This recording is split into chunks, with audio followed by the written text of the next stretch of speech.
Hello, everybody. Welcome to Word Shard.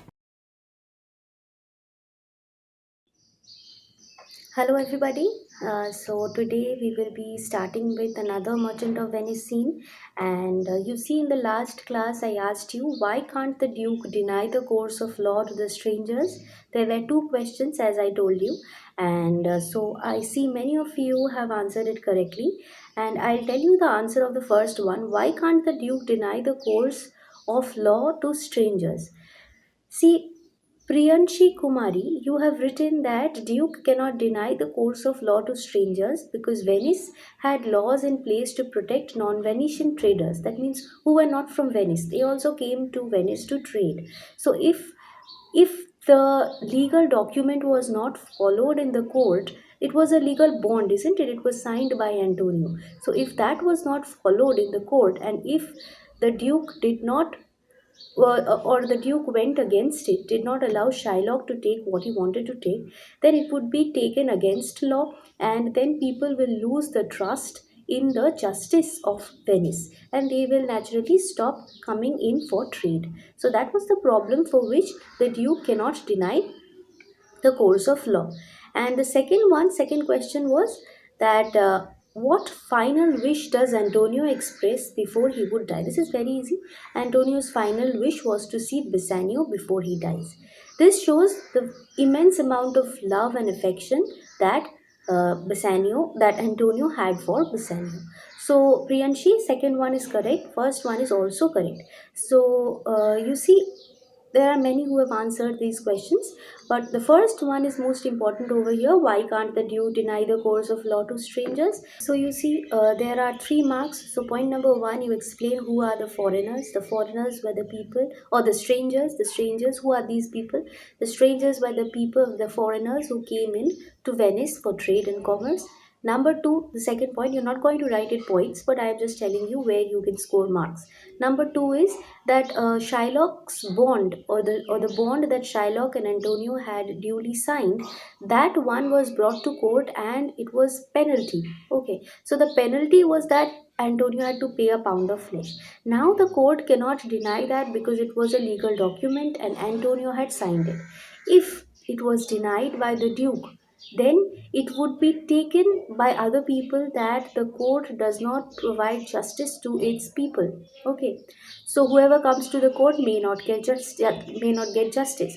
So what would happen? The foreigners who came in for trade in Venice, they would no more come because they have lost the faith in the court of Venice. So the Duke cannot deny the court this law, or cannot deny Shylock from taking the pound of flesh of Antonio. Okay, so this part I think is clear. This is a very important question. Next, we will move on to Act 3, Scene 4. We are left with only one scene, so after this, so we will continue doing that, and all the short stories and the poems, that also soon we will be doing it. Yes, the Blue Bid, as one of you have told me, the Blue Bid, I will finish it off. The one who has told me the Blue Bid is, I think, Varalakshmi. I think I have said the name correctly. Yes, so yes, I am going to do that one also, the Blue Bead. But once we just finish Act 3 till Scene 5, then we will start with that. Okay, we will not just stop over here and do with the Blue Bead. First, let us finish till Scene 5, Act 3, Scene 5, and then we will move on to Blue Bead and the other chapters, few 2 or 3 chapters that are left. Okay, so let's start. Let's begin The Merchant of Venice, Act 3, Scene 4. It is again in Belmont, a room in Portia's house. So we see we are again in Portia's house. What happens over here? Enter Portia, Nerissa. You know who is this? Nerissa is the lady in waiting, or you can call her a friend of Portia. You can also say that she was not as equal to Portia, but she was not like a maid servant also. Lorenzo, Jessica, and Balthazar. So Lorenzo and Jessica, you know that they were the amorous lovers. They were in love with each other. They had eloped from Venice and they are now over here. So Lorenzo. Now why are Lorenzo and Jessica over here? Lorenzo and Jessica are over here because you remember Antonio had to give the news to Bassanio who was in Belmont, and therefore one of the informer as well as Lorenzo and Jessica, both of them, all three of them had come over here. Madam, although I speak it in your presence, you have a noble and a true conceit. What does this mean? Lorenzo is telling to Portia that you see, madam, I am speaking it in your presence. Although you are present over here, right in front of you, I am telling this to you, but you have a noble and true conceit of God like amity. This means that you see, your nature is quite God like. Your qualities are like God. Why? Which appears most strongly in bearing the absence of your Lord. The way you are accepting this thing that you are just married to Bassanio and you had to let him go. You had to let him go because his friend was in distress, his friend was in problem. You just allowed Bassanio to go. This quality in you, this selflessness in you is so great. But if you knew to whom you show this honor, how true a gentleman you send relief, how dear a lover of my lord your husband, I know you would be prouder of the work than customary bounty can enforce you. So, what does Lorenzo go on saying? Lorenzo says that if you had known that whom you are helping, whom you are doing good, or who is the person whom you are helping, whom you are helping, if you had known how true a gentleman, how honest, truthful a gentleman you have helped, how dear a lover of my lord your husband, that person is so fond of your husband Bassanio, then you would be prouder of your work. Then you would be very satisfied that yes, I have done good by helping such a good man than customary bounty can enforce you. Some people have this natural quality of helping others. You might be having that kind of quality, but you see, you will be even more satisfied when you know that you have helped somebody like Antonio, who is such a good friend of your husband and who is such a good human being. Portia. I never did repent for doing good. So Portia says, you see, I have never felt bad by doing good for somebody. I have always been satisfied by helping somebody else.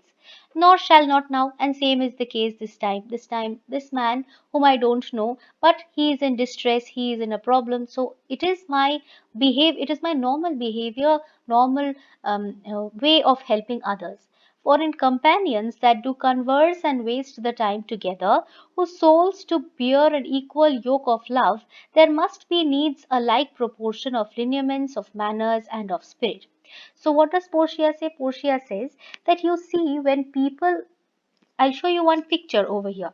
You see, we are very fond of this quote that birds of a feather, they what do? They flock together, which means that when you are of a same nature or when you have similar qualities. For example, if you are very talkative and if you like watching maybe Netflix movies, or if you like watching some other type of movies, if you wish to play PUBG, isn't it? All these games, so these kind of people who have same or similar kind of desires stick together. They always stay together. In the same way, Portia goes on to say that you see, Bassanio is fond of this man, Antonio. And because Bassanio is fond of Antonio, because they are good friends, they spend their time together. You see, waste their time together means that they spend their time together. And whose souls to bear an equal yoke of love. That means that they have equal love for one another. They love each other dearly. Okay. So that kind of people who share lineaments. What do you mean by lineaments? Lineaments means characteristics of manners and of spirit. So spirit means one's behavior, one's disposition. So people who have same kind of uh, characteristics, that is lineaments of manners, of dispositions, of qualities of nature, when people have same type of nature and behavior, then they stick to one another, they're close to one another. So I know that Bassanio is a good human being.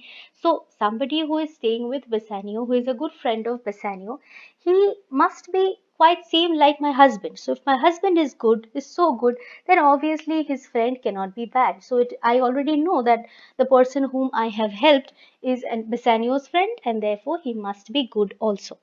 Okay, which makes me think that this Antonio, being the bosom lover of my lord, that means because I know that this Antonio is a dear friend of my husband, must needs be like my lord. Therefore, because he is a dear friend of Bassanio, this person must be quite same as Bassanio. If it be so, that means if it is so that Bassanio and Antonio are same as each other, how little is the cost I have bestowed in purchasing the semblance of my soul from out the state of hellish misery. So she goes on saying that you see, the semblance of my soul means, according to Portia, lovers must be like each other and close friends also resemble each other. So in that way, you see, Bassanio resembles Portia, isn't it? Lovers have same kind of thoughts and ideas and feelings and nature. So Portia loves Bassanio. That means Portia and Bassanio are of the same qualities, isn't it? And now Bassanio is Antonio's friend. So Bassanio and Antonio are also of same qualities. That means Portia and Antonio and Bassanio, all of them are of similar qualities. They are of same kind of nature and behavior. In that way, a person who is semblance of my soul, that means who is quite like me, I am saving that person from hellish cruelty, from from a cruelty being done to him. I'm saving a person from hellish cruelty. Okay, this comes too near the praising of myself. So now I am going on praising myself, I'm going on saying good about myself. That is bad, because you cannot go on praising your own self, isn't it? Somebody else should do that. Why should you go on praising yourself? So this comes too near the praising of myself, therefore no more of it. So I will stop over here. Here are other things, Lorenzo. I come now. Now comes real information that Portia is giving to Lorenzo. What does she say? Lorenzo, I commit into your hands, that means I give to you certain duties. What is that duty? The husbandry and manage of my house until my lord's return. So, husbandry and manage means I am giving you the power to control and manage the house. Okay, when? Till my lord Bassanio returns. For mine own part, obviously, then where is Portia going? This is Portia's house. So, in the absence of Bassanio, Portia can do the duties. But where will Portia go? I have toward heaven breathed a secret vow. That means I have taken an oath, and I will live in prayer and contemplation. I will go and meditate. I will go and pray. Where? Only attended by Nerissa. I will go with Nerissa. And where will she go? Until her husband and my lord's return. There is a monastery 2 miles off. So they're going to a monastery that is 2 miles off. They're going to go there and stay there and pray constantly until their husbands return. Okay. Monastery, you know, a place of worship where people go to worship, and there will we abide. So we will stay. Abide means we will go and stay over there. We will abide there. And I do desire you. Now, what does Portia want from Lorenzo? She says that, you see, in my absence, not to deny this imposition. So please do not deny this imposition. What is the meaning of imposition? It means task. So, in the absence of me over here, you please carry out the duties that the which my love and some necessity now lays upon you. So I will just request you. My necessity is that I'll just request you to stay back over here and to carry out the duties in my house in my absence and Bassanio's absence. Okay, Lorenzo. Madam, with all my heart. So Lorenzo readily accepts it. I shall obey you in all fair commands. So I will obey your orders. Portia. My people do already know my mind. So my people means the servants who work in my house. They already know what I have planned to do and will acknowledge you and Jessica in place of Lord Bassanio and myself. So I've already told my servants that I will go away from here for a few days. So the servants are already informed that they are going to follow Lorenzo and Jessica henceforth till Portia and Bassanio returns. And so farewell till we shall meet again. So soon we will be meeting again. Till then, farewell, Lorenzo. Fair thoughts and happy hours attend on you. So fair thoughts and happy hours means may you be happy and may you have a happy journey. Jessica, I wish your ladyship all hearts content. So I hope that all hearts content means the fulfillment of all the desires of one's heart. May she attain all that she wants. Okay, Portia. I thank you for your wish and am well pleased to wish it back on you. Fare you well, Jessica. So Jessica also wishes the same for Portia and they bid farewell to each other. Exit Jessica and Lorenzo. Now, when Jessica and Lorenzo goes away from here, Portia has to say certain things to Balthazar. Who is this Balthazar? He is a very trusted servant of Portia. So Now Portia gives certain orders to Balthazar. What are those orders? Now follow. This is very important. As I have ever found thee honest true, I have always found you a very honest servant. So let me find thee still. So please do what I am asking you to do in the same manner as you have always done. What is the work? Take this same letter. Now Portia gives Balthazar a letter. Now take this letter to whom? Use all the endeavor of a man in speed to Padua. So use all the speed. You use all your energy to run and run and run and reach Padua. Padua is a place. And there see thou render this into my cousin's hand, Dr. Bellario. So over there in Padua, Dr. Bellario lives. Okay, who is this doctor? He's not a doctor who treats your body. This is a doctor of law. So this is a lawyer. So Portia says that you go to Dr. Bellario, who is my cousin, who lives in Padua, and give this letter to him. And then there are more works to do. Look what notes and garments he doth give thee. So he is going to give you certain garments, some dress and notes also. So you bring that to me. I pray thee with imagined speed unto the Tranec to the common ferry. So you go and you give this letter to him, and you then take the garments and the notes that he gives you, and you return. Okay, and then what you will do, you will with imagined speed means with in whatever speed you can gather, be as fast as possible unto the Tranec means to the landing place. Which landing place? The common ferry, the ghat, from where the boats and the ships sail out to different places. Just like this, you must have seen this picture, you must have seen this place. This is ferry ghat, isn't it? Over here all these boats or the ships or the launches come, and they stand over here. People get on it and they set sail to different places. So you come to the common ferry. There we will meet, which trades to Venice. Now you understand what is happening. They are going to Portia and Nerissa. They are going to come to the common ferry from this side, and Balthazar is going to go to Padua. He's going to take all the garments and the notes that Dr. Bellario gives him, and then run to the common ferry. So Portia and Nerissa are going to wait over here, and they're going to wait over here, and Balthazar is going to come from Padua and give all the garments and notes from that he has brought from Dr. Bellario, and directly Portia and Nerissa are going to get on the ferry that is going to go to Venice. Clear?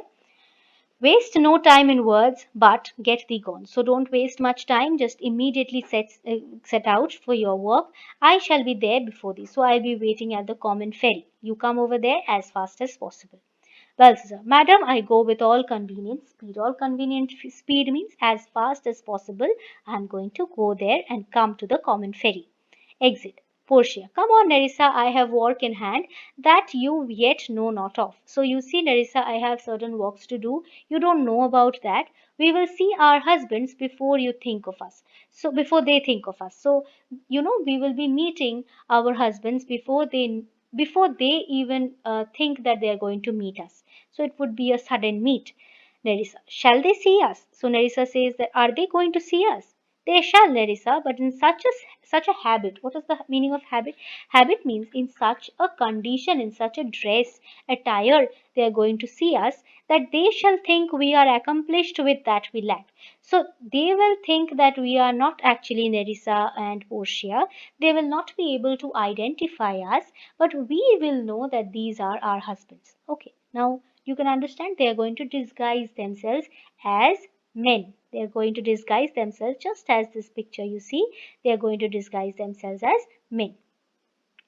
I will hold thee any wager, so I can bet you that when we are both accoutred like young men, that means when we are both dressed up, accoutred means when we are dressed up like young men, then I will prove the prettier fellow of the two. I will look even prettier than you, and wear my dagger with a brave grace. So at that time, young people used to carry fashionable daggers with them. Okay, daggers are small knives, kind of knives, but they were very decorated and very beautiful. Okay, so I'll be carrying a knife in a very manly way and speak between the change of man and boy. So young boys, you must have felt this. Boys who are following my video, you must have faced this, that when you grow older your voice tends to break, and you have you do not have that shrill voice that you used to have in your younger days. Your voice becomes more somber, more grave, and it is like it is not that shrill as it used to be.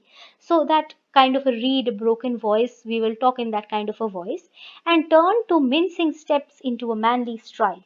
So we will be walking like very with a manly steps. We will be walking, although we are women, we have the feminine way of walking, but we will not walk like that. We will walk like young smart men, like a fine bragging youth, like people who, there are young boys who speak a lot. They are very proud about themselves, that they're handsome, that they think that they're very handsome, and women like them. We will brag like those young men and tell quaint lies. So we are going to take very fanciful, very silly lies. What would be those lies? How honorable ladies sought my love. We are going to say that many honorable ladies used to fall in love by looking at us. We were so handsome, we are so handsome, which I deny. And I would also say that I denied all those young women who came to propose me. So as I said no to their proposals, they fell sick and died. So these would be the lies, okay, that they would be saying over there. So all the women were so fond of him that they would propose him, and when he denied it, they would fall sick and die. And I could not do with her. Then I will repent and wish for all that I had not killed them, and 20 of these funny lies I'll tell. So then I would feel also sad that, yeah, the women died because I said no to them. I'll feel sad about that also. These are the funny lies, these are the stupid lies that I'll go and go to Venice and speak and say to people, that men shall swear I have discontinued school about a 12 months. So people will think that I've just finished my school life, and that is why I have grown up into a handsome young man, and I am bragging about my beauty, and how many young women have fallen in love with me. Okay, I'll speak about all these things. I have within my mind 1,000 raw tricks of these bragging jacks, which I will practice. So you see, jacks means all these boastful fellows, like the young men. They often do these stupid things. They often go on saying or lying to people that, you see, so many ladies fall in love with me. They are mad for me. I'm so handsome. My goodness, women are just mad in love to get me. So I will speak like those bragging jacks, and I will practice it over there. And I have thousands of such raw tricks. I have thousands of such stupid lies that I want to go and speak over there and enjoy my time. Nerissa, why shall we turn to men? So Nerissa says, are we becoming man then? You say that we will be speaking like men in a reed voice, we will be walking like men, carrying daggers, speaking how women fall in love with us. Then are we going to truly turn into men? Are we going to change our gender or our sex altogether? Fie, what a question's that? Portia says, no, no, no, array, we are not going to change our gender. We are not going to we are not going to turn ourselves into men. But what we are going to do? But come, I will tell thee all my whole device when I am in my coach. So see, when coach means, it is a kind of a transport. It is a kind of a car which they used to travel at that time. I will show you one picture. This is the coach, and she says that, okay, our coach is ready, let us get into it, and then we will discuss about it, which stays for us. That means the coach is waiting for us at the park gate, so let us get into it, and therefore haste away. That means we will have to be fast, we will have to move fast, for we must measure 20 miles today, so we must cross at least 20 miles by today. So it is very important that we immediately start our journey. And as we are journeying towards the common ferry, to the ferry ghat, I will tell you what are my plans, why are we doing this, and all that. Okay, so here we come to an end with Act 3, Scene 4. This is we are left with only one scene from Act 3, and then we will move to Act 4. There are two scenes only, and I'm very sure that this part is, I have simplified this for you, and all the words, every meaning, every important portion is clear to you. So from here, remember that this part, what are the quaint lies? How are they going to behave when they go to Venice? How are they going to behave like men? This part is important. Another part, what was the order given to Balthazar? What Balthazar had to do. This part is important. What task was given? What duty was given to Lorenzo and Jessica? That part is also important. Okay, and you can be asked to explain the meaning of these lines, that there must be needs a like proportion of lineaments, of manners, and of spirit. Remember, these birds of a feather flock together. This part, these lines can be asked to explain these lines. There must be needs a like proportion. These are important lines. You can be asked to explain this. So other than that, not much important questions are from here. So this part, just see if it is clear to you, if you can answer it. If you can answer the questions in the workbook, check that once. And so if you have liked my video, you know always I say this to you. Please comment, subscribe and share. Share it with your friends before exam. It will help you as well as your friends. Thank you. Bye bye.